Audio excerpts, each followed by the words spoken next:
Thank you, Mr Speaker. My question is to the Treasurer.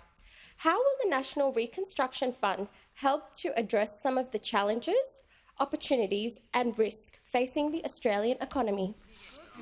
Give a call to the Treasurer. Thanks, Mr Speaker, and thanks to the member for Holt for her question and for the characteristically thoughtful contribution she made just before question time earlier today. Mr Speaker, we said we'd create a National Reconstruction Fund, and we are. I pay tribute to the former Shadow Minister, to the Minister, the Prime Minister, for making progress on this really important part of our economic plan. The need for the National Reconstruction Fund is really clear. When we came to office, there were obvious weaknesses in our supply chains. There were obvious consequences from a decade of energy policy chaos. And our industrial base wasn't wide enough or deep enough. And all of that meant that our economy wasn't resilient enough at a time of extreme global volatility. And this puts upward pressure on inflation. It's one of the reasons why inflation was already rising before the change of government and why rates were also rising before the election as well. And it's why making our supply chains more resilient is such an important part of our efforts to address the inflation challenge.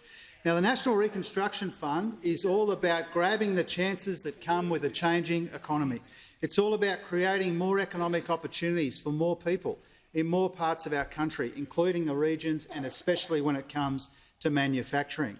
Now, it is a comical coincidence, Mr Speaker, that in the same week that those opposite claim to be the party of the working class, that they say that they will be voting against manufacturing jobs in this country. But while it's disappointing, Mr Speaker, it's not especially surprising. Those characters have formed. They've always seen manufacturing as something to chase away from our economy rather than something to support.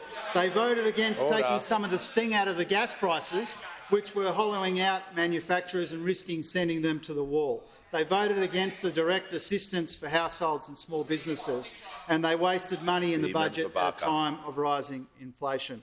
So, Mr Speaker, over on this side of the House, we are interested in the solutions to our big economic challenges. Those opposite are part of the problem, and that's why they're showing that once again with their opposition to the National Reconstruction Fund. Mr Speaker, we have always been the party for working people, and we always will be. We have always been the party for manufacturing, and we always will be. And we are the only party in here with a plan to address the inflation challenge by making our economy more resilient and making our budget more responsible at the same time, by broadening and deepening our industrial base, by working with the private sector to grow the economy the right way, and by backing the high-skill, high-wage jobs of the future.